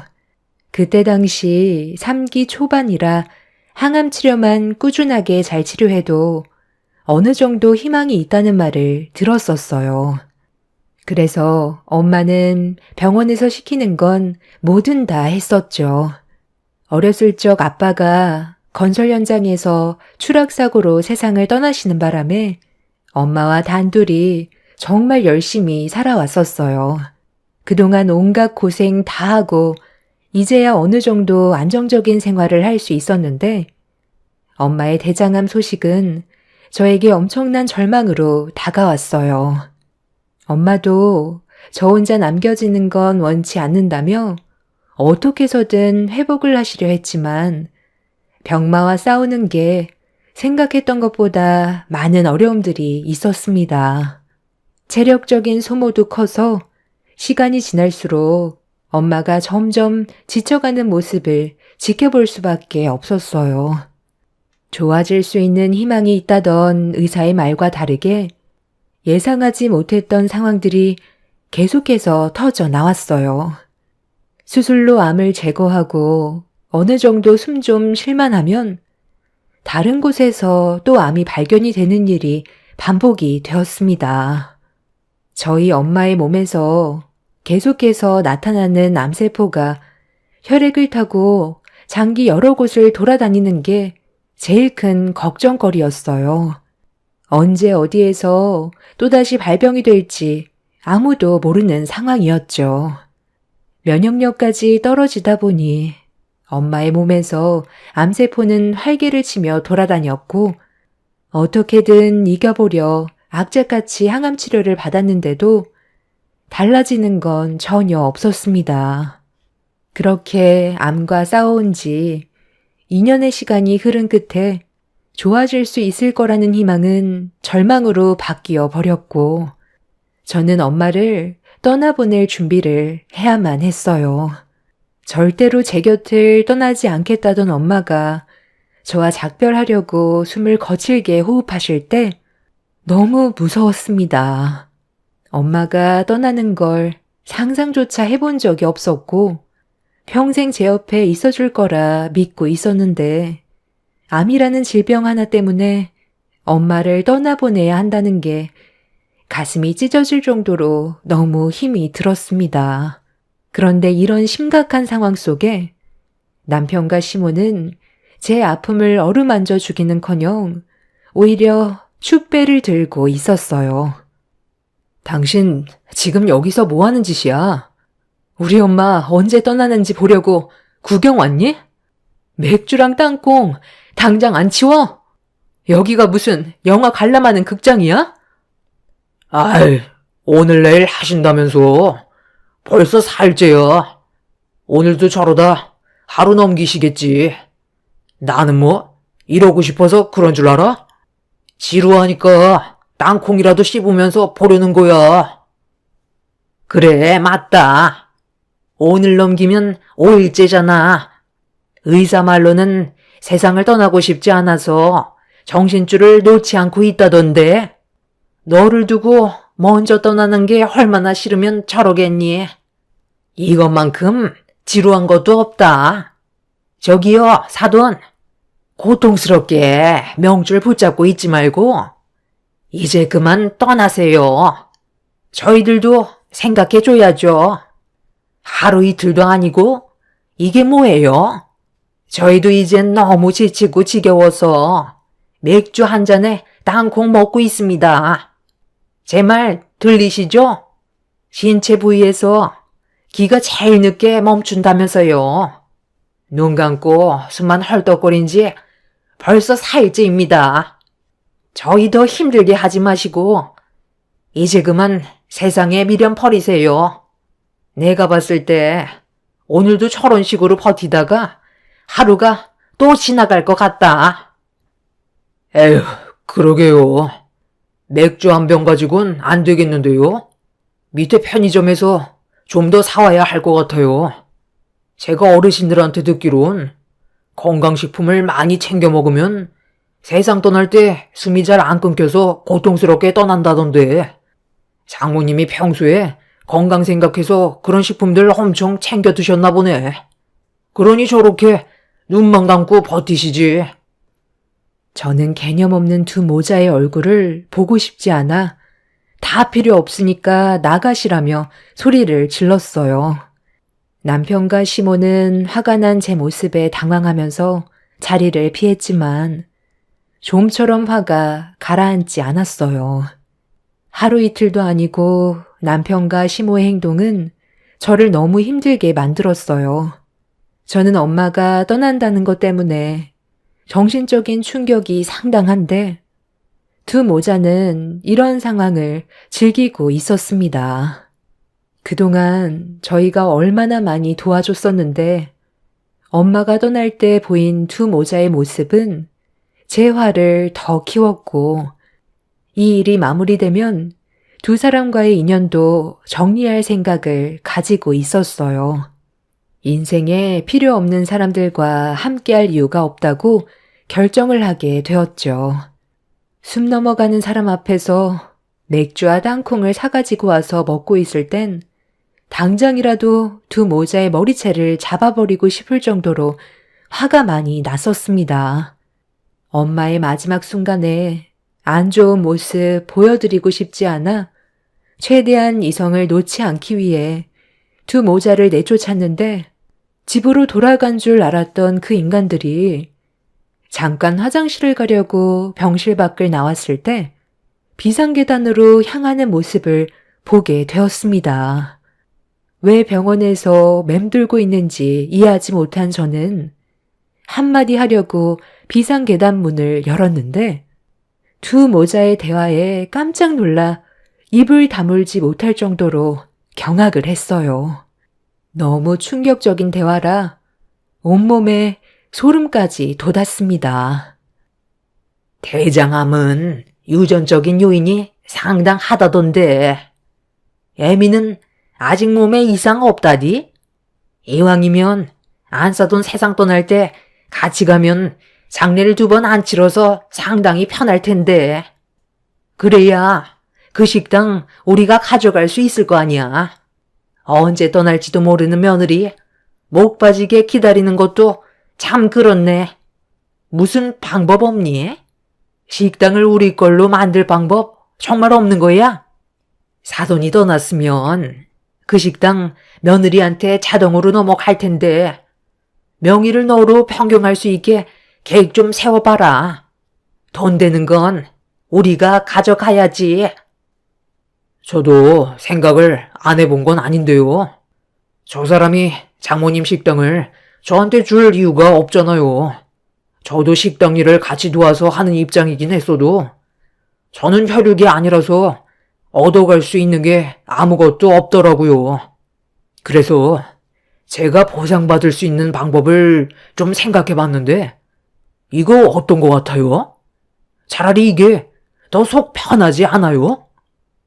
다른 말은 다 들렸는데 마지막에 남편이 뱉은 한마디는 제 귀에 들리지 않았어요. 시모의 귀에 대고 속삭이는 바람에 어떤 계획을 가지고 있는 건지 알 수가 없었습니다. 두 모자가 우리 집안을 어떻게 생각하고 있는지 충분히 알게 된 이후 이혼은 조금도 고민하지 않았어요. 한창 예민한 나이인 아이들이 마음에 걸리기는 했지만 그렇다고 이런 상황을 알고도 모른 척 지낼 수는 없었어요. 그렇게 되면 나중엔 저에게까지 피해가 올 수도 있었고 마지막에 듣지 못했던 남편의 한마디 때문에 불안해서 하루빨리 이혼을 하고 싶었습니다. 엄마가 세상을 떠난 뒤 3일장이 끝나는 순간 남편과의 이혼을 결정하게 되었고 비상계단에서 듣게 된 두 모자의 진짜 모습들에 더는 어떠한 미련조차 남아있지 않았어요. 엄마는 결국 마지막까지 놓지 않으려 했던 제 손을 놓게 되면서 끝내 버티지 못하시고 그날 세상을 떠나셨습니다. 사랑하는 사람이 곁을 떠나게 된다는 건 너무 가슴 아픈 일이었어요. 숨은 멎었는데 체온은 따뜻했고 고통스러워하던 좀 전의 모습과는 다르게 평온을 되찾은 얼굴을 하고 있었습니다. 아무리 엄마를 외쳐 불러도 깊은 잠에 빠지셨는지 더 이상 어떠한 움직임조차 없었어요. 그렇게 한참 동안 점점 굳어가는 엄마를 끌어안은 채 마지막으로 했던 말은 그동안 고생했고 사랑한다는 말이었어요. 아빠가 세상 떠난 뒤 먹고 살기 위해 앞만 보며 열심히 살아왔던 엄마의 세월이 담긴 거칠고 굽어진 손은 눈물을 멈추지 않게 만들었어요.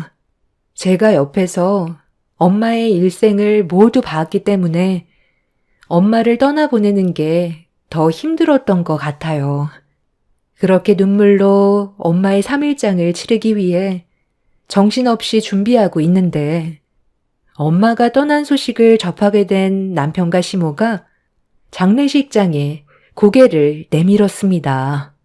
이미 그 인간들이 어떤 마음을 가지고 옆에 있는 건지 알기 때문에 상대하고 싶지 않아 아무 말도 하지 않고 있었습니다. 에휴, 끈질기게 버티더니 그래도 5일은 못 넘기고 가버렸구만.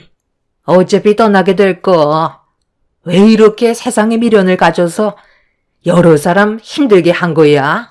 진작 떠났으면 벌써 3일장 치렀을 텐데. 하여간 갈 때까지 속 썩이는구만.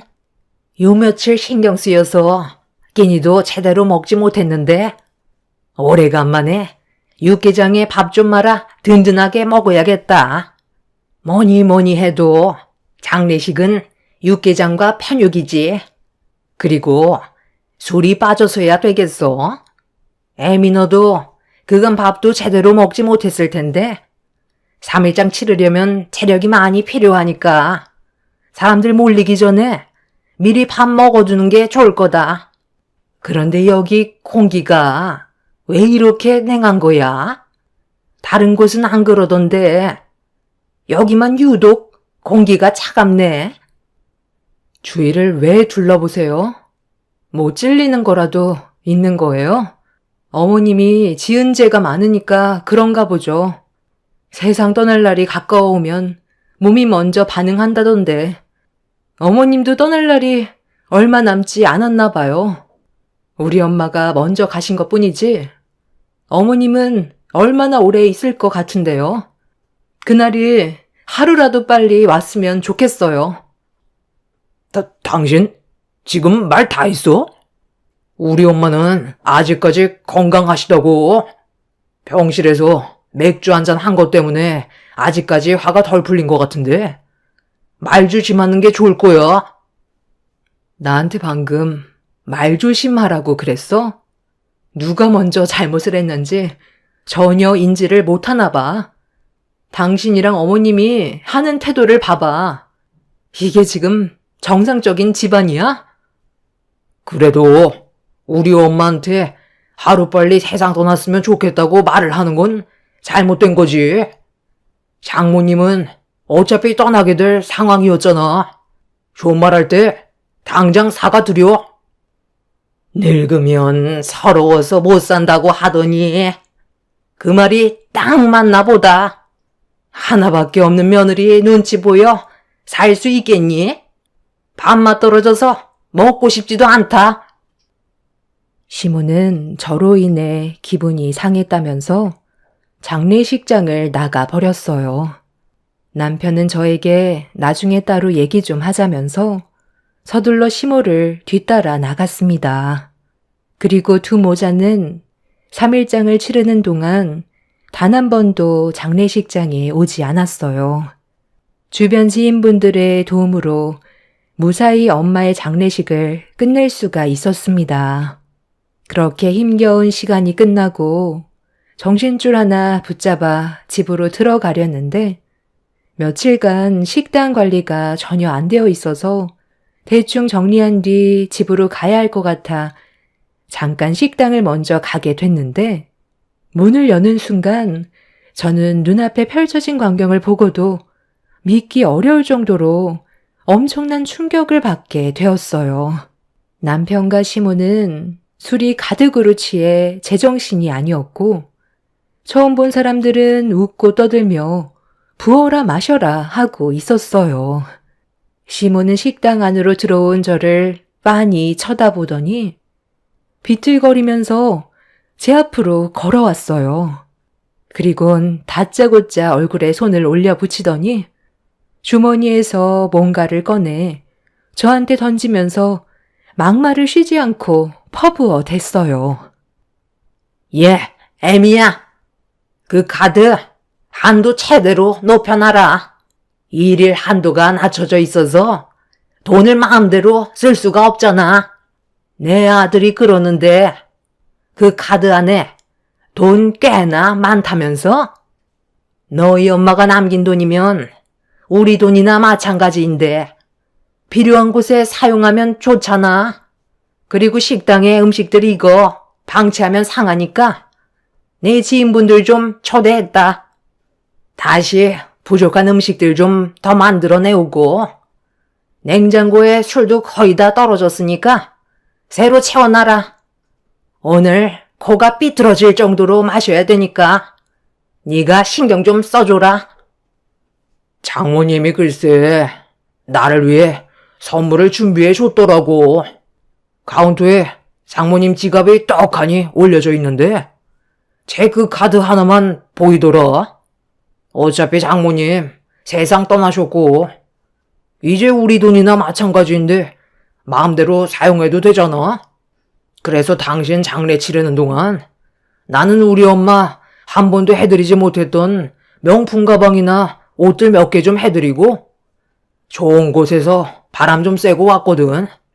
돈이라는 게 벌 때는 정말 힘든데 사용할 때는 순식간에 나가더라. 한 3천만 원 정도 사용한 것 같은데 괜찮지? 저는 남편의 말이 끝나자마자 얼굴에 손을 올려 버렸어요. 지금까지 살아오면서 두 모자가 제 인생의 제일 쓰레기였고 절대로 용서하고 싶지 않았어요. 이렇게까지 사람이 막 나갈 줄은 상상조차 하지 못했었는데 너무 큰 실망을 하게 된 저는 그 자리에서 바로 두 사람을 신고했어요. 남편은 자기 얼굴에 손을 댔다며 식당의 물건을 집어던지면서 난리를 쳤고 시모는 식당 하나 운영하면서 꼴에 있는 척 한다고 가족끼리 돈 좀 쓴 거 가지고 일을 크게 벌인다며 저에게 화를 내고 있었어요. 정상적인 사람들이 아니었죠. 그동안 살면서도 마음에 들지 않았지만 이 정도는 아니었었는데 엄마가 돌아가시고 나서부턴 자기들 세상인 것 마냥 상식 이하의 행동을 하는 그 인간들을 도저히 용서할 수가 없었습니다. 경찰들이 오고 남편과 시모의 행동에 대해 조사를 진행했는데 알고 보니 비상계단에서 대화를 나눴을 때 제가 듣지 못했던 한마디는 남편이 저희 엄마 식당 카운터에 지갑이 올려져 있는 걸 알고 있었는데 그 안에 체크카드로 돈을 좀 쓰자고 시모와 대화를 나눈 거였어요. 엄마 체크카드는 식재료 결제나 일상생활에 사용할 때 쓰는 카드라 식당 일을 함께 했던 남편도 카드를 몇 번 써왔었어요. 그래서 저 몰래 이런 계획을 했던 거였고 테이블 위에 올려져 있던 명품 가방들은 제 속을 뒤집어 놓았습니다. 가족들끼리 돈 좀 쓴 거 가지고 경찰까지 불러? 네가 아주 오늘 나랑 끝장내려고 작정을 했구나. 갈 때까지 가보자는 거야? 내 아들과 이혼을 하겠다고? 네가 원하는 대로 해줄 것 같니?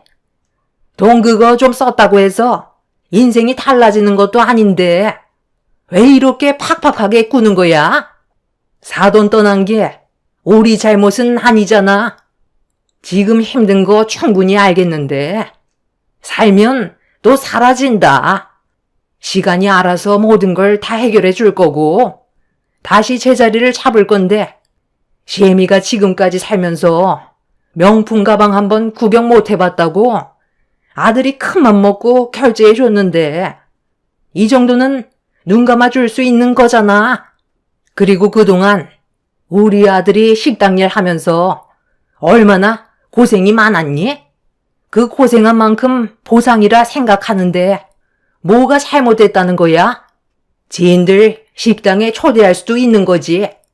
안 써돈 있을 때 눈치 보여서 사람들 초대도 못했었다. 무상으로 일해줬으면 당연히 그에 따른 보상을 받아야 되는 건 당연한 거잖아. 당신만 입이야? 나도 힘들게 일한 만큼 월급 받아 돈을 쓰고 싶었다고. 진짜 너희들은 말로 해선 안 될 것 같다. 우리 엄마한테 돈을 받을 처지라고 생각해? 그게 그동안 불만이었다고? 시아버지가 노름 때문에 사고치고 도망치다가 사고로 세상 떠나신 게 벌써 6년이나 됐어. 아직까지 빚이 산더미인 거 몰라? 네가 우리 엄마 식당에서 일하는 동안 매달 그 돈 빚 갚는데 전부 꼬라 박은 거 알면서 지금 그런 말이 나와? 한두 끝도 없이 주는 거에 감사하게 생각하기는커녕 오히려 돈을 안 줘서 불만이었다고? 그래서 내 허락 없이 식당에 함부로 들어오고 돌아가신 우리 엄마 카드로 저딴 쓰잘머리 없는 명품 가방이나 사고 있어? 아주 두 모자가 쌍으로 정신이 나갔네. 둘 다 콩밥 먹어봐야 정신 차리지? 저는 그날 이후 남편과 이혼 소송을 준비했고 두 모자에게 법적 처벌을 내리기 위한 준비를 했어요. 화가 머리끝까지 올라온 저는 두 모자를 절대로 용서하고 싶지 않아 이름 있는 변호사와의 상담을 통해 법적 자문을 구했고 오랜 시간 상담한 결과 두 모자는 타인의 분실카드 횡령죄와 타인의 카드를 부정한 방법으로 사용한 죄, 그리고 타인의 소유의 카드를 자신의 소유인 것처럼 속이고 사용한 점에 대해 처벌을 내릴 수 있다는 걸 알게 되었습니다. 점유물 이탈 횡령죄, 여신 전문 금융업법 위반 사기죄, 거기에 더해 엄마의 식당에 허락 없이 들어와 자기 식당인 것 마냥 함부로 이용한 것과 제 얼굴에 손을 댄 행동들, 식당 물건들을 집어던진 기물 파손죄, 영업 방해 등등 할 수 있는 건 전부 다 포함시켰습니다. 뒤늦게 자신들이 한 행동에 대해 상황이 심각하게 흘러가고 있다는 걸 인지하게 된 두 모자는 그제서야 사태를 수습하려고 저와 좋게 합의를 보려고 했어요. 반성은커녕 자신들이 저지른 잘못에 대한 처벌 수위를 낮추려는 행동들이 저를 더 화가 나게 만들어 저는 어떠한 합의도 하지 않고 그대로 밀어붙였습니다. 그러자 시모가 울며 불며 애원을 하기 시작했어요. 아이고, 내가 이 나이에 징역을 산다는 게 말이 되니? 그냥 좋게 합의 보면 안 되겠어? 그동안 우리가 했던 잘못 충분히 뉘우치고 있다. 그러니 좋게 정리하자. 원하는 대로 내 아들과 이혼했잖아. 서로 안 좋은 감정만 남긴 채 끝내면 나중에 손주들 보기에도 얼마나 창피한 일이야. 애들 한참 민감할 나이에 애비랑 할미 옥살이가 웬 말이야. 애비가 징역을 산다고 하면 애들이 얼마나 마음 아파하겠어? 나도 이 나이에 징역이 웬 말이니? 그곳에서 어떻게 견디면서 살아갈 수 있겠냐고. 한 번만 용서해다오.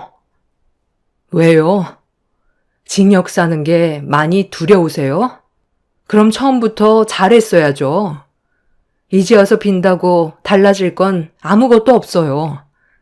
내가 받은 상처가 치유되려면 당신이랑 그 인간이 내 두 눈앞에서 처벌을 받아야 한다고요.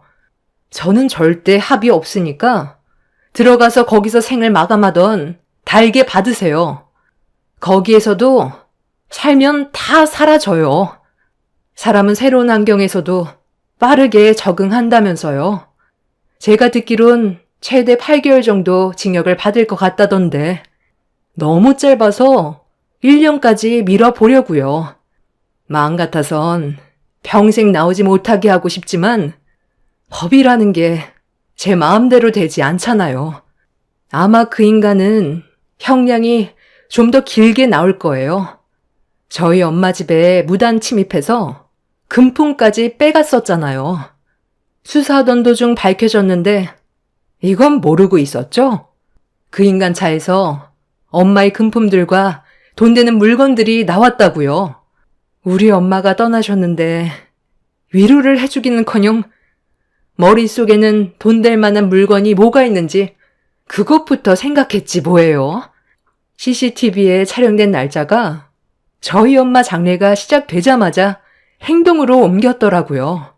당신들 때문에 우리 집안이 무너졌는데 당연히 당신들도 무너져야지. 그리고 우리 애들 걱정 당신이 할 필요 없어. 이미 내가 당신들이 어떤 사람들인지 벌써 다 말해줬거든. 아마 2번 다시 얼굴 볼 일은 없을 거야. 내가 정말 마지막으로 원하는 건 당신이 평생 가슴 아파하며 땅을 치는 날이 왔으면 좋겠어. 그렇게 두 모자는 법적인 처벌을 피해갈 수가 없었어요. 시모는 7개월의 형을 받게 되었고 남편은 1년의 징역을 살아야만 했어요. 그런데 얼마 전에 시모의 출소를 앞두고 전혀 예상하지 못한 소식을 접하게 되었습니다. 전 남편이 징역살이를 하다가 갑자기 쓰러져서 병원에 옮겨졌는데 췌장암 말기 판정을 받았다는 소식을 듣게 되었습니다. 이런 상황을 시모도 알게 돼서 출소를 앞두고 난리를 피다 교도관에게 물리적 힘을 가해서 형량이 몇 개월 더 늘어났다는 소식을 들었어요. 그리고 아직 애들한테도 아빠가 췌장암이라는 걸 알려주지 않았습니다. 현재 학업에 열중하고 있는 이런 상황들 때문에 상당한 지장이 생긴 상황 속에 암이라는 말을 하게 된다면 아이들이 많이 힘들어질 것 같아 아직 아무 말도 하지 않고 있어요. 징역을 살다가 다시 나온 남편이 아마 먼저 저에게 도움을 청하려고 움직일 게 뻔한데 피곤한 일이 생길까봐 서둘러 이사를 해야 될 것 같습니다. 집부터 알아보는 게 급선무인 것 같아요. 애들 핑계로 또다시 저에게 거머리처럼 붙을 테고 금전적인 요구를 하겠죠. 그 인간들이 저지른 금전적인 손해는 전부 다 보상을 받긴 했지만 췌장암 핑계로 힘겹게 돌려받은 돈을 다시 토해내고 싶지 않습니다. 이미 이혼을 했는데 애들 아빠라는 이유 하나로 저희 엄마가 한평생 고생해서 모은 돈을 전 남편한테 사용하고 싶지 않아요. 어차피 췌장암 말기면 가망도 없는 건데 시간을 연장할 필요는 없다고 생각해요. 그 인간들이 불행해졌으면 좋겠다고 간절히 빌었었는데 이런 식으로 또 다른 전개가 펼쳐지게 될 거라곤 상상조차 하지 못했었는데 애들을 생각하면 이 또한 다행인지 불행인지